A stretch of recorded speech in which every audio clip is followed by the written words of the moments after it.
नमस्कार, मैं विशाल। एक बार फिर से आप सबका स्वागत है। तो ब्रजेश पाठक ने अजान के समय अपना भाषण रोक दिया। तो क्या ये पहला मामला है? बिल्कुल नहीं। इससे पहले 27 मार्च 2016 प्रधानमंत्री नरेंद्र दामोदर दास मोदी, जो कि खड़गपुर में थे, अचानक से अजान की आवाज आई। इन्होंने अपना भाषण रोक दिया। लोग सन रह गए, नीचे से आवाज आने लगी। तो ये हाथ से इशारा करते हुए देखे गए कि लोग शांत रहे। उसी चीज को रिपीट किया है ब्रजेश पाठक ने।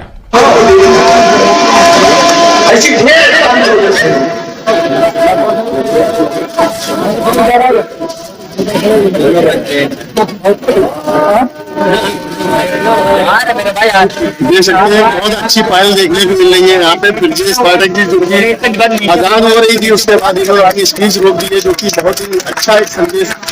अब बड़ा सवाल यह है कि अजान इन्हीं के भाषण के समय क्यों होता है? इनके अलावा कोई और एग्जाम्पल नहीं मिलेगा जहां लोग अजान के समय अपना भाषण रोक रहे हो। रही बात अजान की, तो उसका समय फिक्स होता है, तो इन्हें तो पता होगा कि इस समय अजान होना है, तो या तो भाषण उससे पहले खत्म कर लेते या तो उसके बाद उसकी शुरुआत करते। लेकिन ऐसा नहीं होता। अब ये जो इन्होंने बयान दिया है, ऐसा नहीं है कि ये महज संजोग है। अभी अजान को लेकर कंट्रोवर्सी है। राज ठाकरे ने 3 मई तक का समय दिया है कि राज्य सरकार लाउड स्पीकर हटा ले, नहीं तो हम हनुमान जी की आरती कराएंगे। कई बीजेपी के स्थानीय नेताओं ने भी मोर्चा खोल रखा है। इसी बीच ब्रजेश पाठक के द्वारा इस तरह का किया गया कार्य। ये ब्रजेश पाठक पहले बहुजन समाजवादी पार्टी में हुआ करते थे, अब भाजपा में आ गए। कई लोगों को योगी आदित्यनाथ से भी समस्या होने लगी है कि शायद ये भविष्य के मोदी ना बन जाए। अब भविष्य में कौन क्या बनेगा ये तो आज कहना बहुत मुश्किल है, लेकिन इस चीज से आप इनकार नहीं कर सकते कि आज अगर कोई मुख्यमंत्री सबसे दबाव में है तो वो है योगी आदित्यनाथ। मैं आपको वजह बता देता हूं। जब पहली बार वो सीएम बनाए गए तो उनके पास प्रशासनिक अनुभव नहीं था। 2 डेप्यूटी सीएम बनाए गए थे। इस बार भी 2 डेप्यूटी सीएम बनाए गए। ऐसा नहीं है कि हम योगी जी को कहीं से भी डिफेंड करते हैं। कहीं गलत फैसले होते हैं, वहां हम ओपनली क्रिटिसाइज भी करते हैं। तो अब उनके पास प्रशासनिक अनुभव भी था, देश के सर्वश्रेष्ठ मुख्यमंत्री भी थे। उसके बावजूद भी दूसरे पार्टी से आए हुए नेता को डेप्यूटी सीएम बना दिया गया। जब शपथ ग्रहण समारोह था तो आपने देखा होगा कि ब्रजेश पाठक किस तरह से एक्ट कर रहे थे। उस ब्रजेश पाठक ने इस तरह का कृत्य किया है। मीडिया में इस चीज की खूब चर्चा भी हो रही है। मास्टर स्ट्रोकवादी इसको शेयर भी कर रहे हैं। तो तुम्हें 2 किनारे हैं, तो एक ही किनारे को चुनना पड़ेगा। अब मैं बात नरेंद्र दामोदर दास की क्यों करता हूं? नरेंद्र दामोदर दास एक ऐसे अभिनेता है जिनको पता है कि हमें कहां किस तरह की एक्टिंग करनी है। अब कहीं टिकट खरीद रहे थे, आम जनता की तरह चलेगा। कहीं ये जाते हैं तो बड़े से धर्मांध बन जाते हैं। और इनके कैमरामैन भी जबरदस्त हैं और इनके मेकअप आर्टिस्ट भी जबरदस्त हैं। इस तरह के फोटो कैद किए जाते हैं, जिसे आईटी सेल का दिहाड़ी प्रकोष्ठ लोगों के बीच में भुनाता है। नरेंद्र दामोदर दास की एक और भी खासियत है। आपके एरिया में जाएंगे तो कहेंगे कि मैंने यहाँ पे भिक्षा मांगकर खाना खाई है। कहीं जाएंगे तो कहेंगे कि इसका योगदान मैं अपने जीवन में नहीं भूल सकता।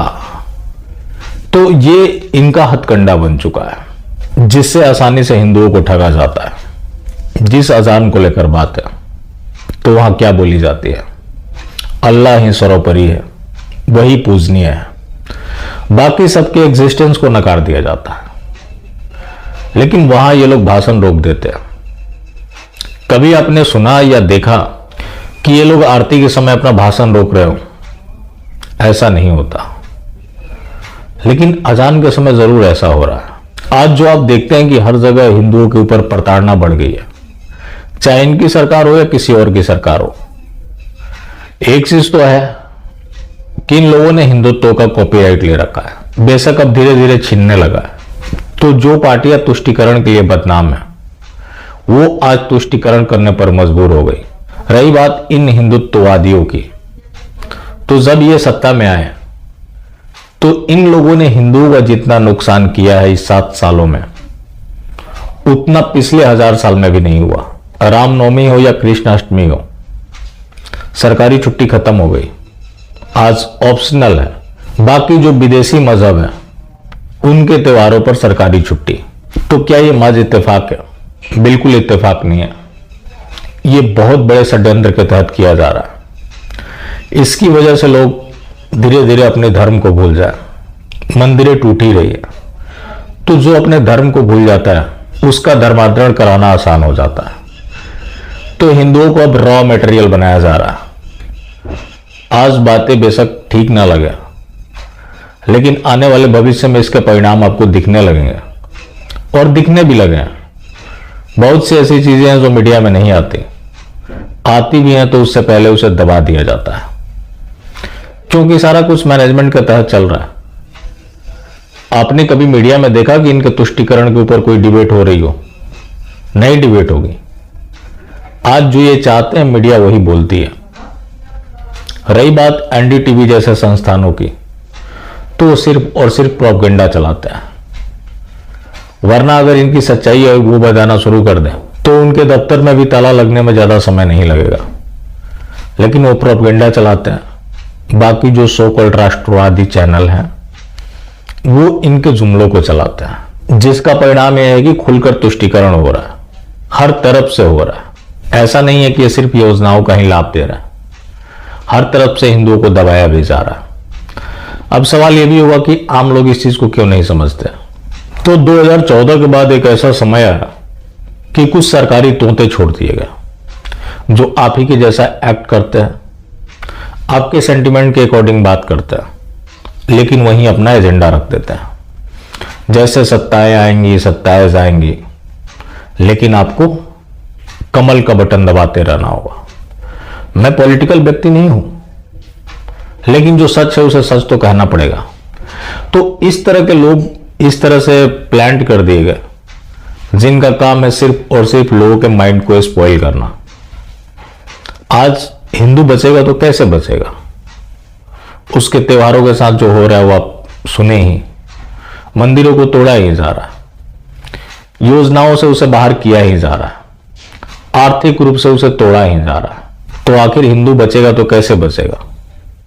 इनकी जो षड्यंत्र है, इस षड्यंत्र में ये सफल हो गए तो जो आज आपको ये सपने दिखाए जा रहे हैं अखंड भारत हिंदू राष्ट्र की, वो सपने तो चूर चूर होंगे ही। आपको अपना अस्तित्व तो बचाना मुश्किल हो जाएगा।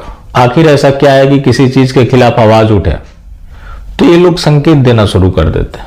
अभी अजान को लेकर बहस छिड़ी हुई, तब तक इन्होंने अपना भाषण रोक दिया। तो ये तो मैसेज दे रहे हैं कि हम वैसी गतिविधि के साथ हैं, लेकिन आम लोगों का मानना है कि ये कुछ बड़ा कर रहा है और हम चाहते हैं कि वो बड़ा ना हो, वरना वो जो बड़ा होने वाला है वो बहुत ही खतरनाक है। हम तो आज ही उसे देख पा रहे हैं, पता नहीं आप उसे क्यों नहीं देख पा रहे। हो सकता है कि आप में से कुछ लोगों ने उसे देख लिया हो, लेकिन ज्यादातर लोग जो नहीं देख पा रहे वो भी मनाए कि वो बड़ा ना हो पाए। बाकी जिंदा रहे तो फिर मिलेंगे, और मिलते रहेंगे तो जिंदा रहेंगे। मिलना जुलना जाहिर रखें, लेकिन हाँ मास्टर स्ट्रोक वादी बिल्कुल भी ना हो।